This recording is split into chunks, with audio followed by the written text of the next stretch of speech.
Good evening and welcome to this webcast. I hope you know who I am. I'm Martin Surl. I'm the Police and Crime Commissioner for Gloucestershire. I'm here with Chief Constable. Hansen, good evening. Yeah.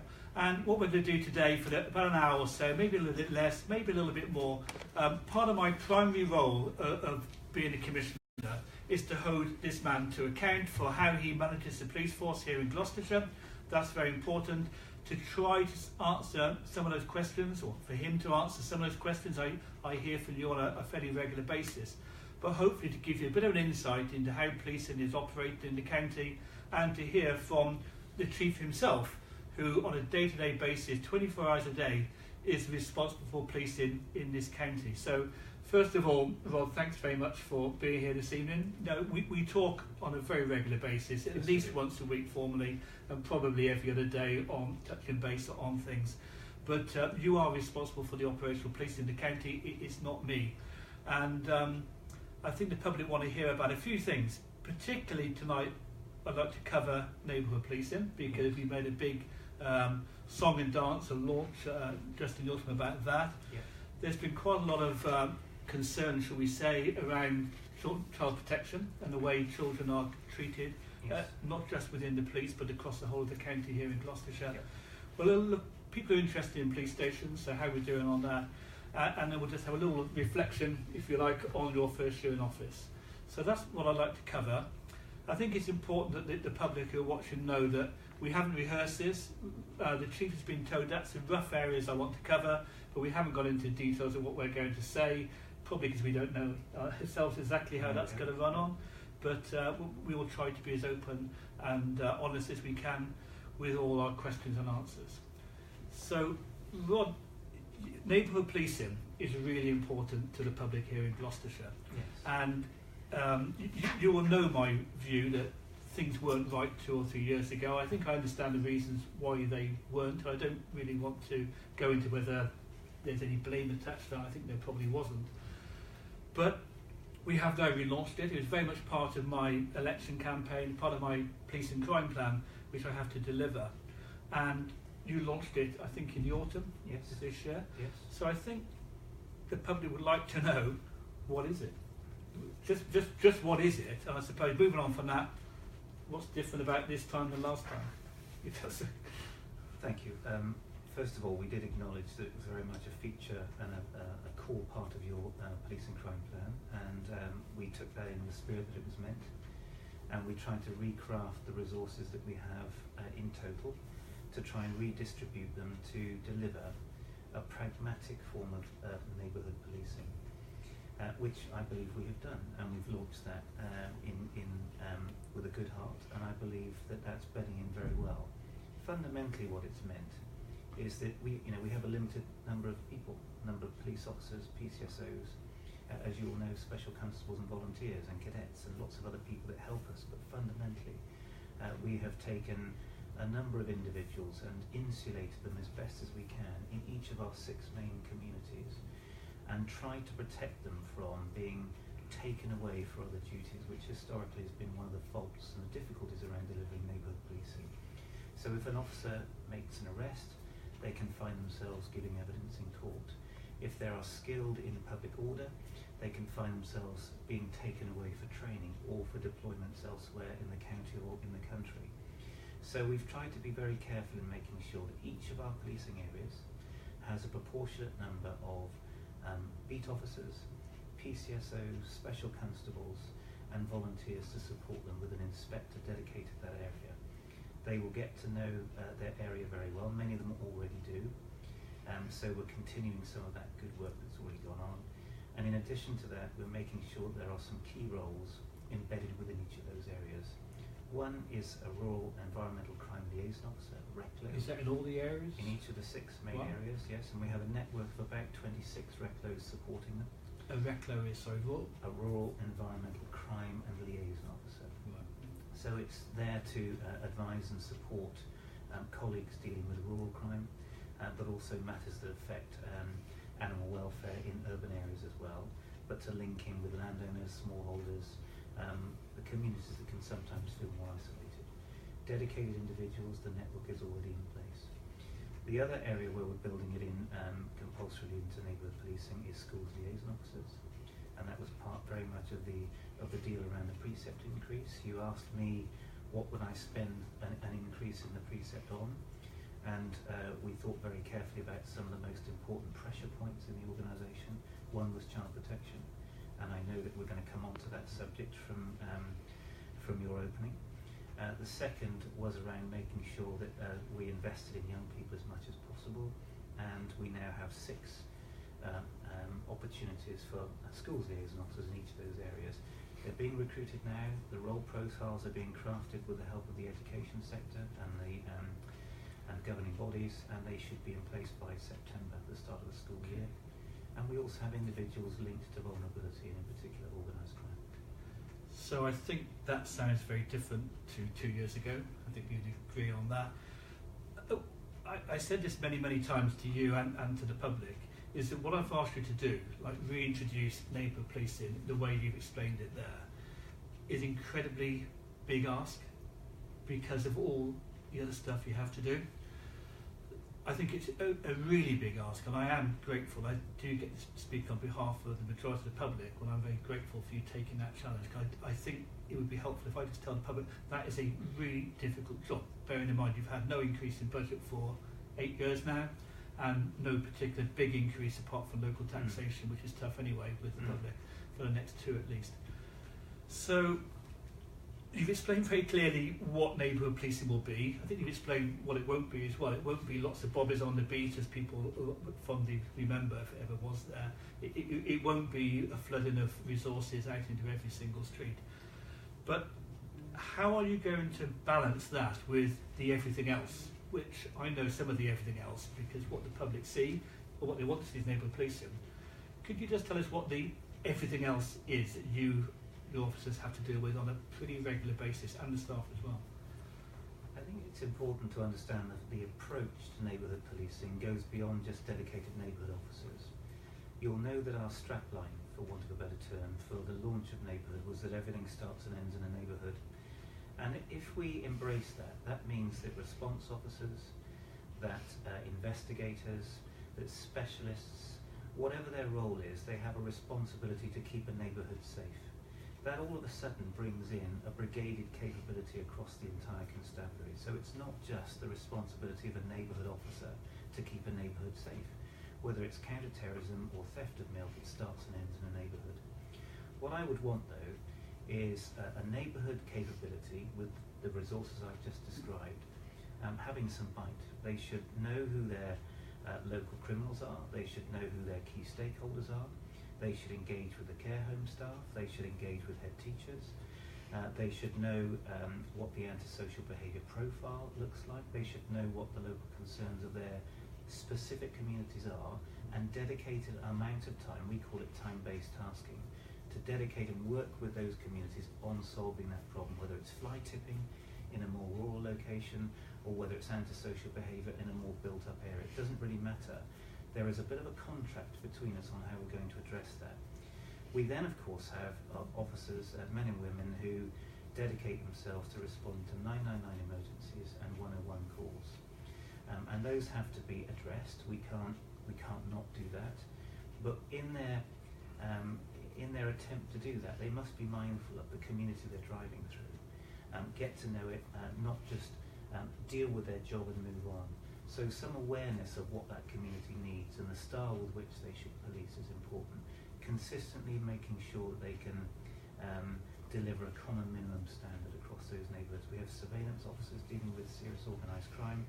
We have specialists in firearms, hostage negotiators, people able to respond to public disorder. We have scenes of crime officers to deal with, obviously, forensicating scenes. We have victim support officers. We have a whole variety of people who must adhere to their specialisms but be mindful of the communities they're operating at the time. So it's a team effort. It's an approach to neighbourhood. So frequently when I speak to the public, they say, I've been told I've only got X number of officers dedicated to my area. I think kind of the key word is dedicated, because all the resources are potentially available to every area if they need it. And I guess there's bits in your organisation the public would rather not engage with unless they become a victim of crime, like the domestic abuse, child protection issues, you don't want to be a victim, but they're all available to everybody if they need them? Yes, they are. Well, the entire constabulary is at the disposal of individuals who need our help, whether it's a very specialist niche area, like an indecent image of a child, through to, you know, a more prevalent matter of antisocial behaviour in the streets or in the park. What I try to do generally is to try to put into perspective the scale of your job to the public, because obviously the bit that they see is the bit that affects them in the neighbourhood or what they've seen on TV. How many officers have you got at your disposal at the moment? It varies day to day. We're floating at around 1,056, 57 officers. We're looking to increase slightly. The projections are over the next 12 months that we will increase slightly to about 1,060. That will include 27-ish additional officers from the precepts, so a number of detectives, about 12 detectives within child protection, the 6 schools liaison officers we've talked about, some shoring up of the criminal justice department, which has a very important job making sure that prosecutions are successful and victims are treated appropriately. So we'll rise to about 1,060, but we have, of course, a tremendous support from our police staff colleagues. It's not just... How many of those roughly do you know at the moment? About 620 of those. We have about 167 special constables, about 95 cadets, over 100 volunteers, and of course 600,000 members of the public in the county. And the specials, how are they a nice to have, or what? Are they just doing the fakes? I know the answer to this, but I know what it is. No, they're a tremendous group of volunteers who come and work with us for no pay. They predominantly wear a uniform and patrol. They have the full powers of England, in England and Wales, of a police constable. They work alongside, sometimes on their own, but often alongside full-time paid officers.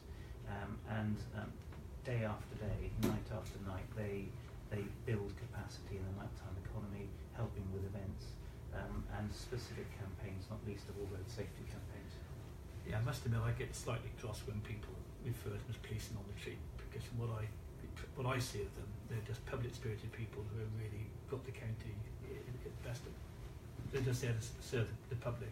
I think you share that view. And they put themselves in harm's way. They do get injured occasionally, and they bring tremendous skills from outside of policing. Brilliant. And I suppose, to be fair, I don't think you've got enough resources. You've got to do a reasonable job. You have a good job, yes, but we could always do with more, because I know, is it 500 or so incidents every single day you get? You've got to be prepared for a terrorist attack if that ever came. I hope it doesn't. And you've got to deal with the minor stuff as well.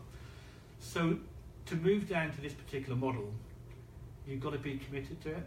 And I suppose the big question is, we've been here before, I think, with neighbourhood policing and different chief constables, different time, different place, different amounts of money. How committed are you to this particular initiative this time round? Well, I generally don't believe that we can succeed as a police service as we shrink without an approach to neighbourhood policing. You know, if we don't have the trust and confidence of the public to share information with us, then we'll miss things that can cause tremendous harm for the community itself. So I think we're fully committed to it. It will succeed, and we've already seen good examples of how it's developing into a very mature operating model. I think so. I think finally, because neighbourhood policing is really what people talk to me about an awful lot of time. They don't tend to raise questions around the more complex areas of policing. Some do, but it's the vast majority of the public want to know what it means for them in their particular neighbourhood. And we police the county as one. You know that. You put your resources where they're needed most, and some people feel they're hard done by, and some people feel they're less hard done by. But it must look different in different parts of the county, I guess. You know, because I get different letters from people in the more rural areas. So, how does it differ, the offer or whatever you're trying to do, between, say, Broughton on the Water, North Leach, somewhere like that, or Cooper's Edge, Kingsway, Ben Hall in Cheltenham, those bigger housing estates? Is it just the same? Different number of people, different outlook? Is it one size fits all, or what? Well, my answer is it can be a number of things. The first thing is common minimum standards of what service would you get if you rang 999, if you rang 101, whether you're in Broughton in the Water or in the centre of Gloucester. So there are common standards of expectation from my part on the service that people will receive. Beyond that though, I don't think we should assume that we know what people want. So local communities that are policed by a local policing team will have their own style, their own flavour and their own tone.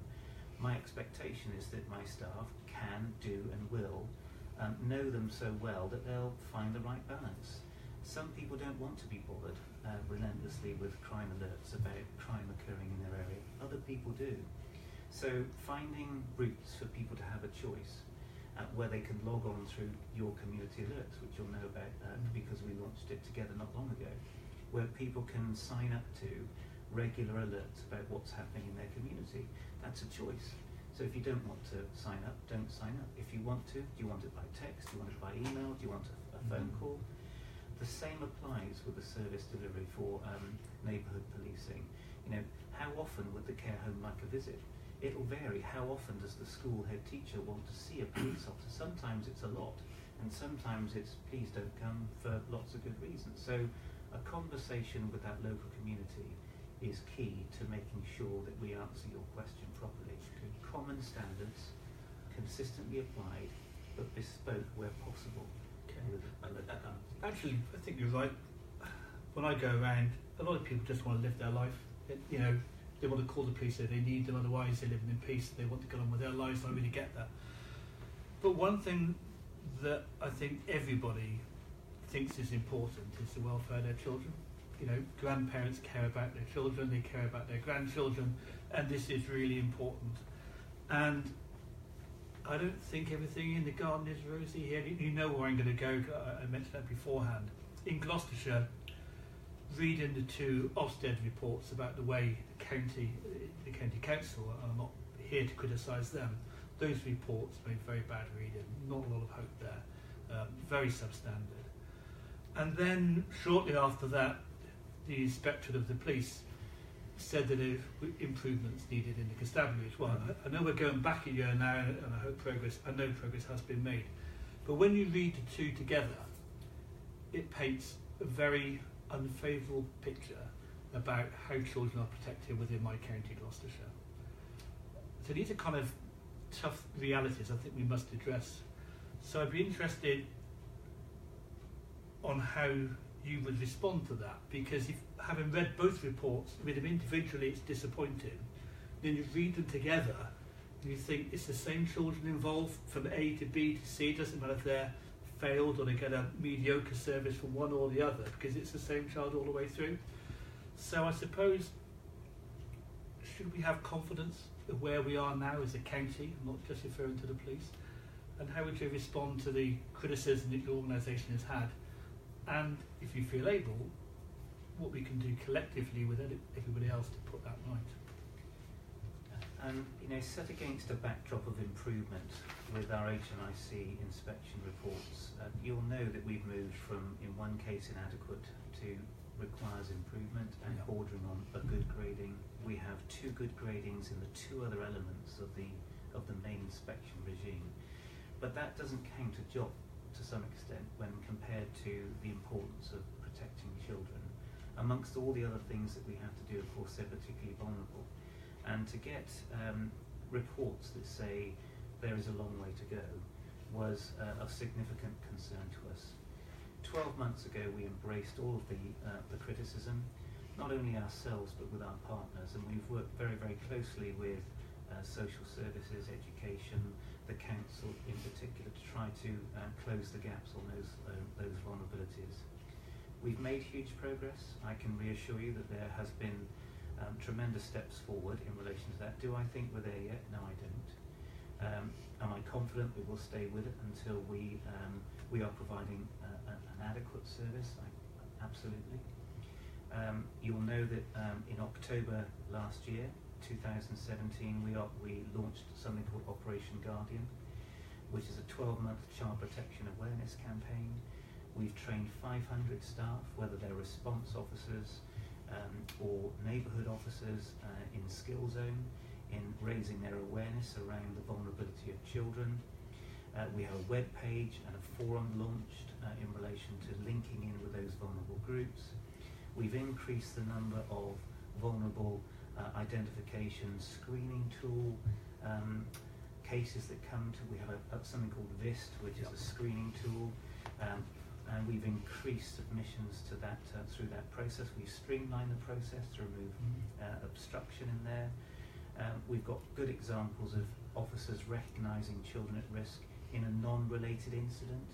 So officers going to the scene of an incident where it isn't categorised as a child protection matter, are spotting vulnerabilities, not enough food in the cupboard, potential signs of domestic abuse, even though they're dealing with perhaps a theft. So that's a really good indicator that the training and the awareness that we're giving to our staff means they're heightening their senses to recognising the importance of child protection. We're relocating our multi-agency safeguarding hub. It's called the MASH, and we're looking to move that in September of this year. That's a co-located multi-agency triage in effect, where we've got the police, children's services, health, education, and a number of other partners that receive any call, any piece of information about a vulnerable child. We assess it together.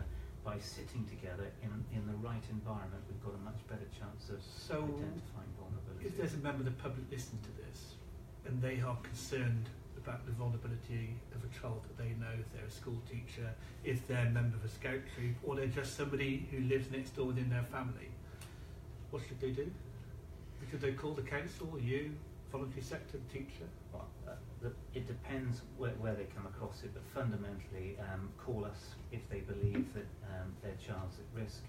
If the child has a social worker or is already in the system, there will be a nominated professional with an understanding of the vulnerable circumstances relating to that child. It doesn't matter whether it's us and you get it wrong and ring the wrong agency, ring an agency, and we will absolutely treat it seriously and make sure that we work through it together. Yeah. You will know in my first police and crime plan, I made a statement that the voluntary sector need to be elevated up to the top table, because I support through the Commissioner's Fund and lots of other areas, big areas of youth work, which used to be statutory, now they had to be voluntary because that's been fallen away. Are you working with that voluntary sector? Are they people that you value as much as, say, the City Council, the Borough Council, the County Council? Have we got those links? We have tremendous networking with a number of the initiatives that you support through your commissioning fund and beyond those. I'm very confident that we're plugged into all the major agencies, whether they're charitable, third sector, whether they're paid-up organisations that can contribute to keeping children safe. I mean, I could list many of them, but you'll know that a part of your policing crime plan is about young people becoming adults. We're still fully engaged with things like the Great Expectations programme, which is about diverting young people away from becoming gang members. The Aston project, which is a mentoring and coaching programme. We've talked about those before. But we've also majored in the last 12 months on Children First programme, and that's about making sure that when children come into contact with the criminal justice system, where at all possible, they are diverted away from a criminal record. And we've already had, since the launch of that, tremendous success. 59 children diverted away from, in effect, what could have become the child equivalent of a conviction. And we know that once in the system, with a conviction, in later life, it's harder for people to get jobs, to settle down. If they don't have jobs, they can't pay their taxes. There are a whole lot of reasons why intercepting that upstream is good for society. So we've embraced the Children's First programme. But just do on that, because you know I absolutely support that. I don't want young people to get a criminal record unless they have to, for all the reasons that you said. But occasionally, well, not infrequently, people say, you're going easy on them, they deserve that. That they absolutely, that was bad, they must pay the price. And I suppose there's different ways of paying the price, isn't there? Do you think we're going soft? Because that's what some people listening will say, look, just lock them up, throw away the key. There's no prison spaces left, I know that. But, Quite rightly, there are very strict guidelines around what we can and cannot put towards a restorative justice outcome. And we treat that with great respect. So I'd like to think if people probed into the kinds of cases that we're dealing with, they would, a reasonable man or woman in the street would go, I understand why you did that. The obvious cases where people need to be sanctioned for terrible crimes or serious matters, they are. But there's an awful lot of young people who find themselves, not through their own fault in many circumstances, on the wrong end of the law. And we must have, I think, an appropriate channel to deal with those appropriately. I think that's good, because as I say, when I was trying to get elected, everybody cares about their children and their grandchildren. So I think progress is being made, but I think it's going to be a tough one. Just so people know, when I read the report, the Ofsted reports, it was really hard going to read in conjunction with the police one, which I know wasn't the only bad. It wasn't consecutive. It was just room for improvement. I am worried that the county will get a reputation of not looking after its children. So my office is working on that. I am really grateful for the work you're doing. I do know, we meet on a regular basis, this isn't the only time we've met, how committed you, your officers, are to improving that. And I think the county absolutely has to understand what good looks like. They've got a long way to go, and I think they'll get there fairly quickly, but it will need a lot of commitment, so thank you for that. And it's a big piece of work that I'm working on with my team as well. On to some slightly, perhaps, easier things. I made a commitment back in 2012 that I wouldn't close any more police stations, because I really felt everything was getting closed, and I guess it was a good thing to do when you want to get elected, saying I'm not going to close any more police stations. But actually did believe it was right. I think you may agree, you don't have to, that I know you're going to agree, we talked about this many times, that the police buildings are really quite important. They're not just things, they have a purpose. With what we've got now, are you happy with what we've got? Like, for me to provide them, are they working well, and how do they work for you and your officers and staff? I've had a long-held view that just because we work in the private sector, we shouldn't work in threadbare, offices with threadbare carpets and broken chairs. That doesn't mean to say that we should be ostentatious with our buildings. I don't believe that we are. We've rationalised them with your assistance, and I believe that we have a very fit-for-purpose estate. I believe that we have good vehicles, good equipment, and good buildings. They're not over the top, they're not overly luxurious, but they are appropriate for hard-working individuals, many of which work 24/7 in very difficult circumstances. As importantly, interacting with many, many vulnerable members of the public. These buildings, in my view, belong to the public, and they should be appropriate for us to invite victims, witnesses, and offenders where appropriate, so that we can keep them safe, comfortable, and it's conducive to the work that we have to then carry out, the transaction or the business that we then need to do. So I believe the estate is in good order. There are some areas and pockets which need our attention now. Sadly, that'll probably come with a bill that we may not be able to afford, but the high priority estate pieces have been dealt with, and certainly the feedback that I get interacting with many people who come to visit us is that they feel when they walk through the doors of some of our buildings, it feels professional, appropriate, and far better in many cases than some of the buildings they're used to elsewhere. I know we have something in common on that, because we have, you and I together, tried to make our police stations and buildings really rather good, and I get really grumpy when I go into a police station and see it messy, so that's just the way it's going to be, and I'm sure I know you do the same. There is a little bit of, just to clarify a few things. Bearland in Gloucester, where Gloucester big divisional headquarters used to be, yes, that was something that we sold the lease to the council and got quite a good deal there. But we retained about 50% of the ground floor. Yes. But it's been closed for quite a long time. Well, I think it's closed still, I'm not sure. What's the future of that Gloucester police station? Because even though I said I wouldn't close it, we have reduced it in size because the office functions came here, I believe. But there's still a police station for the people in Gloucester? It is operational as we speak. It has a neighbourhood policing team there, a very proactive neighbourhood policing team, and some of our best officers that tackle child sexual exploitation and very vulnerable women in particular in the county are based out of Bearlands. The environment is professional. The slight delay is in relation to the refurbishment of the front office. That has had to be redesigned because of the layout of the building. That takes time.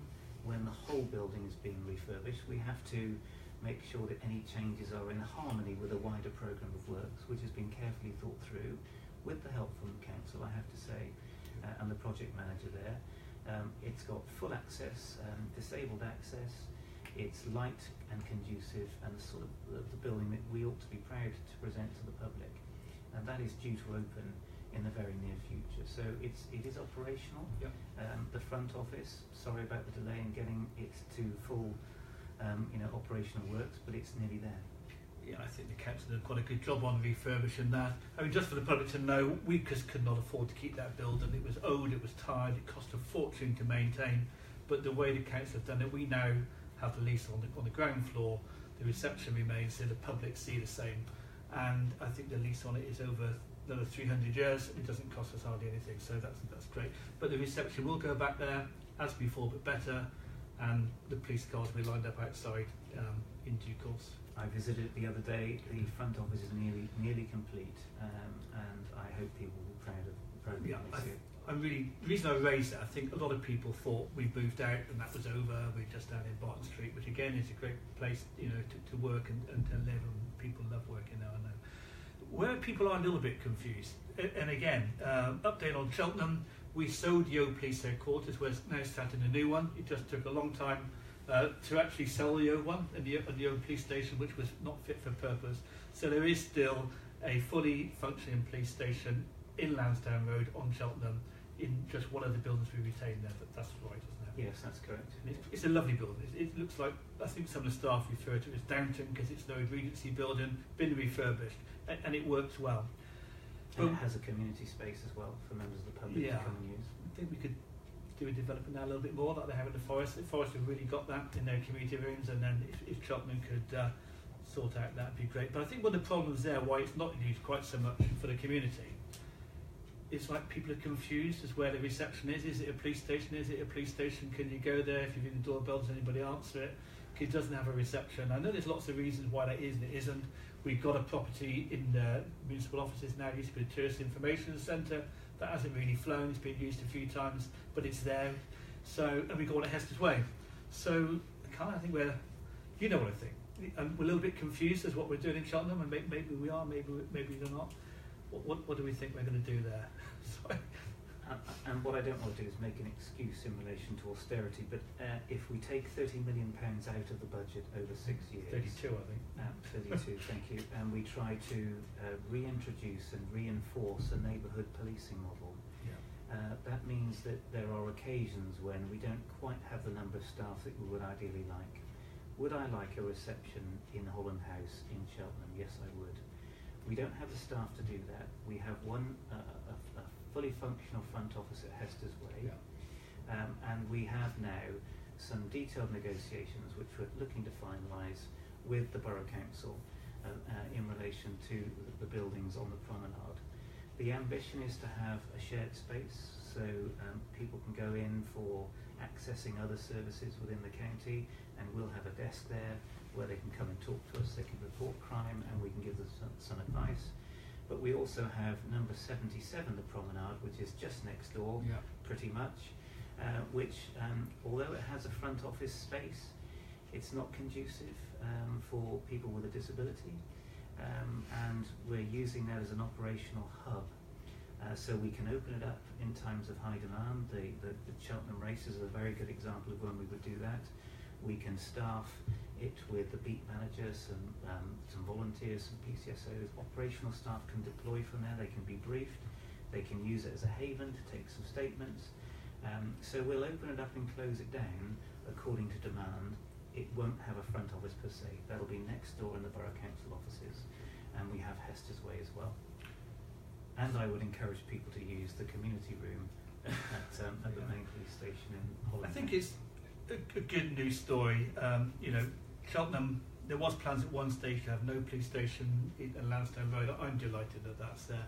So a little bit of update, just so people know what's happening on our buildings, is that the old headquarters was sold to Carla Holmes, and they did the turf break-in ceremony last week. We sold that for £7.25 million, which was a cracking amount of money, we think, and we still retain the police station. And all that money was reinvested in other parts of the police estate, in the new cell block here, in the new investigative centre just across that way. So all that money got reinvested, but we are totally committed to the site on Lansdowne Road. That's not going, it's not temporary, that's permanently. We also sold land at Bishop's Cleeve this week. There was a plan when I took office to build 2 brand new police stations, one at Bishop's Cleeve, remember this, and one on Eastern Avenue. Both of those were not financially viable. That's not because when they bought the land it wasn't, but with austerity there was never a time in the foreseeable future where they ever could afford to build those police stations. And there was a change of ethos probably into moving into neighbourhoods. So the land at Eastern Avenue, which is now I think Lidl, was sold at a good profit. We were very pleased about that, so that will never come back. And we sold the land out at Bishop's Cleeve, and all that money can be reinvested back into the police buildings in the state. And overall, we are committed to keeping our buildings good and with good public access. So we're happy about that as best we can be. Some need a bit of improvement, but we'll get there. I am delighted at your Chief Constable. It is great to have a stable team. We had a stable team when Suzette Davenport was here, and a period of transition is always tricky because new chiefs have new ideas, as you have. You've been in office for over a year now, so I hope you're still enjoying it. I hope you'll stay a long, long time.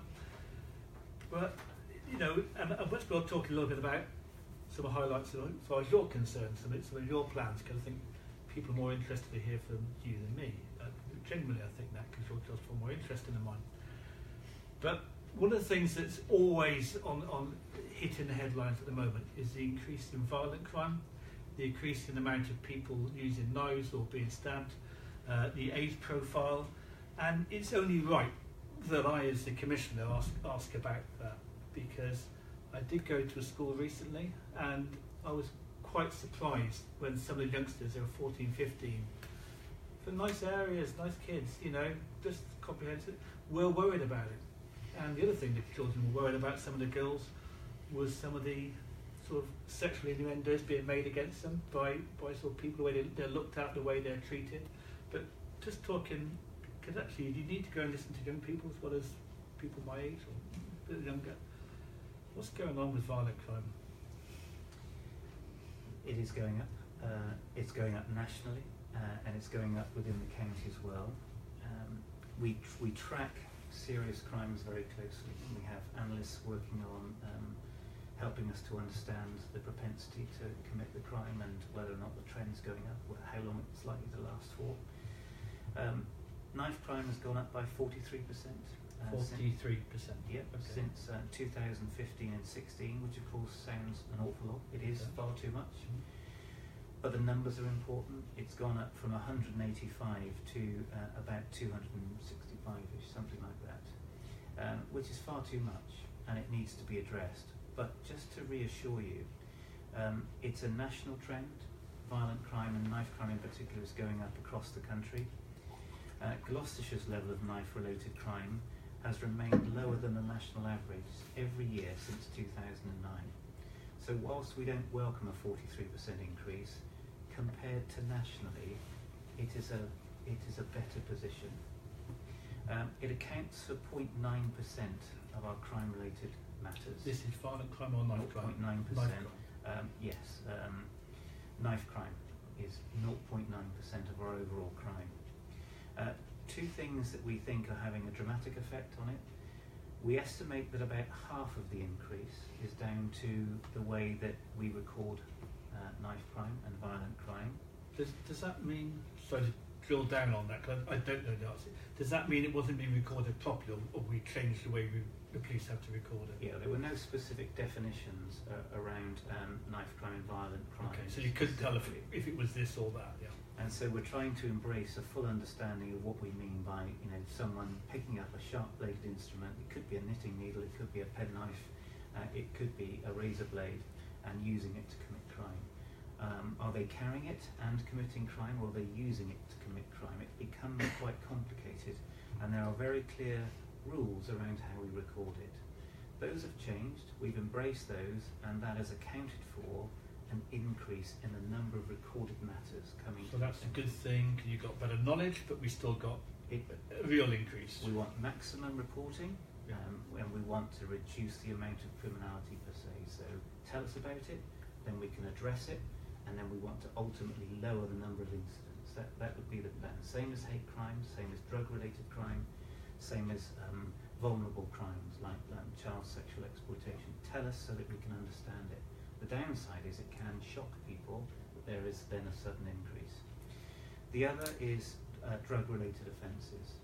So people carry knives, often then either to protect themselves when buying drugs or possibly dealing drugs. So arguably a strong characteristic of the increase is the prevalence of drugs in the county, which of course is another serious matter that has to be addressed. Separating the two out is very difficult, but you'll know that we're working very hard with young people and groups that help divert people away from young crime, particularly gangs, trying to understand why it is that a young person gets up in the morning, gets dressed, hopefully has some breakfast, picks up maybe the house key and a knife. You know, why can't they leave the knife behind? Gloucestershire? Yes, of course. Young people are carrying knives, and we need to understand what's motivating them to do that. You'll know that you sponsored a symposium, a summit around knife crime with a lot of agencies, including the church, young people's groups, social workers, academics, and us to help understand what's happening in the county. A number of recommendations have come off the back of that. One of the key points is that we probably lack an overarching violent crime strategy in the county, where we understand what all of the partnerships can do to contribute to reducing, a very dangerous crime. So we're aware of the increase. We understand what that increase looks like numerically. Getting behind it to understand what measures will reduce it is the challenge that we're working through. Okay. So for people who aren't involved in the police, these gangs, I think it's called county lines. They're not all local. Is that right? We have over 12 gangs in the county, many of which are organised crime groups and gangs in the county, many of which are in Gloucester. Some are more youth related, and some of those are getting involved in carrying knives. And we're working with the community leaders and also those youth groups to try and put in a very preventative approach around stop it before it becomes something that we need to investigate. That brings probably into play something called ACE, which is Adverse Childhood Experiences. We're very keen to promote the use of that scheme of understanding how vulnerable a child is in particular. Very briefly, children can be given an ACE score of up to 10.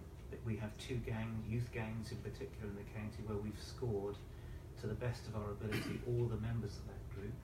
And it's things like if, for instance, they've been involved in domestic abuse in their home. As victims. If it's a feature of their life, their young life. If they have, if there's a mental health issue. Each of those indicators add up to a score of 10. And we know that some of the young people in our county connected to those gangs have scores of 7 or 8, even 9. So they're very vulnerable as individuals. Those characteristics cause trauma in their life. And we know that that trauma can lead to other detrimental effects: increased teenage pregnancy, the likelihood of getting a criminal conviction, the likelihood of getting drugs, smoking, so health-related issues. So we're working very closely with those gangs and those young people, scoring them under the ACE methodology, and we're giving a lot of training to our staff to make them ACE aware of how to identify individuals. And I think this, I got called to London, I went to London, met with the Home Secretary, as she was then, the Commissioner then met, Mayor of London, because they have similar problems on a bigger scale. And one of the views was that you've got to have interventions for all those areas of vulnerability that you talked about. And I think through Safer Gloucestershire, which is now chaired by the Chief Fire Officer, bringing together all those organisations is where the strategy will be delivered and worked out. So that's quite important. But one of the comments I made, I think to the Home Secretary then, was to what's to be done now. Because much as I feel some of the your shortcomings, the cuts to youth work, etc., etc., etc., have created potentially a generation of people who didn't get the opportunities that I had. I'm not making excuses for them, but when they got into this situation where they're now carrying knives, they're dealing hard drugs on our streets, they're using extreme violence, I think the public might say it's time for the police to step up and hit these gangs really quite hard, and also work on the next generation and also to rehabilitation of those. Would you agree with that or not? You don't actually have to agree with me on this one, because I think the public would have a variety of views. You know, are we hitting those gangs who come in from London, taking on our streets, dealing drugs, violence, dreadful treatment of women? Are we tough enough here to hit them hard? But we have a 4 Ps approach Yeah. to significant issues like this, and you know the Ps all stand for something: prevention, pursue, prepare, and protect. And we have that in place for violent crime. And let me be clear: we have a zero tolerance approach to people that use knives, that carry them in the street. If you get caught carrying a knife, you can expect the full weight of law enforcement putting you before the courts where So it's not going appropriate. easy there. Nope. Not at all. We spend, of course, a lot of our time, excuse me, on law enforcement.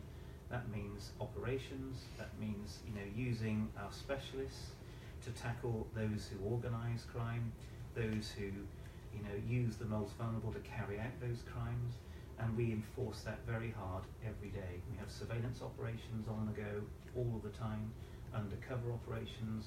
We will bring in, you know, sophisticated techniques to dismantle organised crime. That is bread and butter for us. But for us not to play a significant part in prevention would be wrong as well. And we do that with our partners and on our own where appropriate. So it's a multi-stranded approach, and it's a big issue, and it has to be taken apart in as many intelligent ways as we can do that.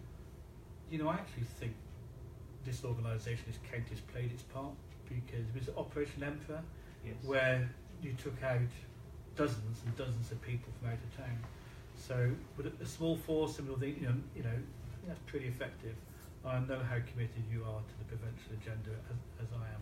I would encourage everybody to get involved in that, particularly parents if they're listening. Just, you know, make sure you educate your children, safeguard them, because it is quite tough out there for them.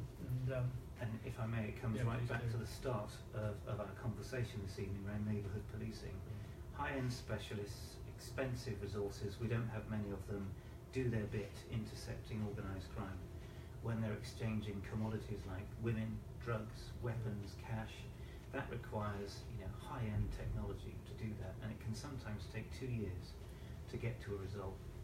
That's one end, and that happens all the time here. But at the other end is neighbourhood policing that has bite. So arguably one of the most effective ways to dismantle an organised crime group is from the outside in, like a spider's web. And when those individuals have stopped dealing the drugs, and they move back into the neighbourhood, they assault people in the pub, they drive without insurance, they're aggressive, they steal things. That's when a neighbourhood team that's fully tuned into their environment can arrest them and put them before the courts for those other matters. And if you do that, you disrupt organised crime. So I think that's a good place to start to wrap things up, because we started with neighbourhood policing. You all know that I sort of describe neighbourhood policing as where we build the foundations, and upon those foundations we build all the other resources around that. I know we're lined up on that, we've spoken about it many times.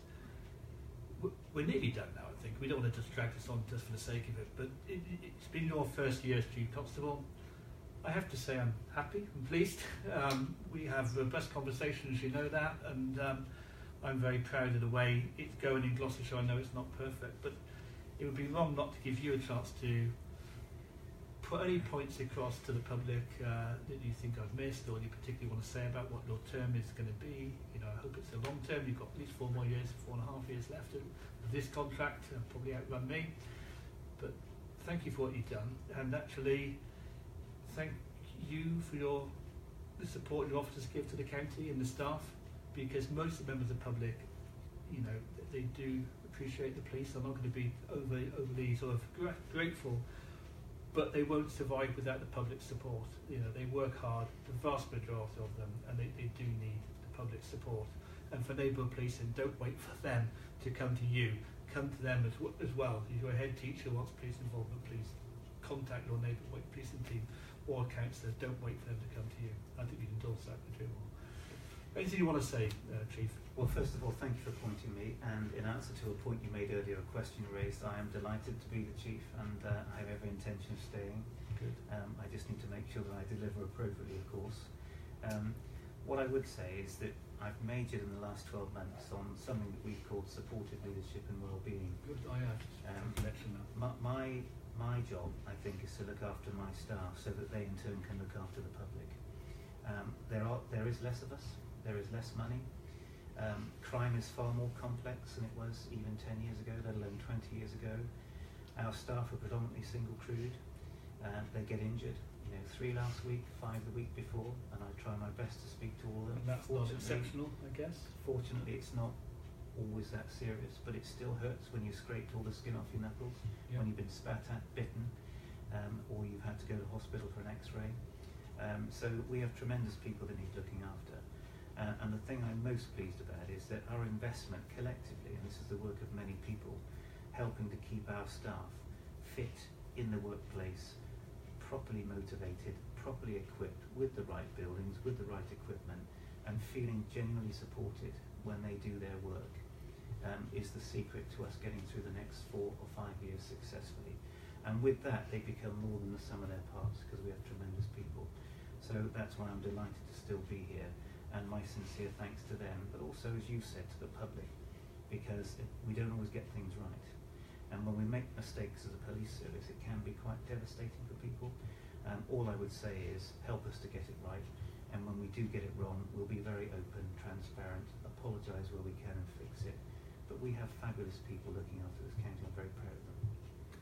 Me too. You've got a new team. You've got yourself a new deputy, I understand, and a new assistant. Who are they? I know who they are, obviously, but the public may not. Yes, so I've recently recruited a permanent Deputy Chief Constable, a national advert, a very robust process with an independent assessor from the College of Policing overseeing that process, and I'm delighted to say that John Stratford is our permanent Deputy Chief Constable, very experienced individual, and delighted to have John on board. And we have Assistant Chief Constable Julian Moss, who's been with us now for about a year, running the operations aspect of the business. Again, very experienced and committed to the county. And I have to say, because he's retiring very soon, but we've had a temporary Assistant Chief Constable, Gary Thompson, who, despite many challenges, has helped me before I'd appointed Julian and John to stabilise the leadership team and get to a position where I can now say thank you to Gary in due course and wish him well after 30 years of policing, which I'll do outside of this webcast, of course, but I wouldn't want to forget the efforts of Gary Thompson. So it sounds like you're very optimistic for the county and for the force, which is great. I am. So am I. Just to remind the public, it's not what it was. Let's rephrase that. It is important to understand that the cuts have been very, very substantial. Yes, they have. £32 million over the last 8 years, I believe. No increase from government for that 8 years. The increase that you're seeing now, you paid for it. It came 100% out of your council tax precept, which the government very kindly allowed me to put your tax up. But we discussed it. You made a strong case for that, and even though I never like putting the tax up, I think we came to the conclusion it was the right thing to do for the people of Gloucestershire. And potentially there will be an increase next year as well. I think it's over 2% increase in your council tax, just to stay as we are now, maybe nearly 3%. Is that right? Yes. I'm not trying to end on a negative, but that's the reality, because what we receive from government is called flat cash. We'll get the same money this year as we got the year before that, and hopefully, definitely your officers will get a modest pay rise, as will the police staff. So we will try to keep up with inflation at the very least, and I kind of hope that's been useful to the public. Thank you for being very honest, a very clear approach. I'm very optimistic for the future of the Constabulary. It's a great independent force. It is fully integrated into UK policing. We don't stand alone, but we do stand proud. Yes, so thank you very much. probably time to say goodbye. And thank you very much, Chief. Appreciate it. Thank you very much indeed. Thank you for listening.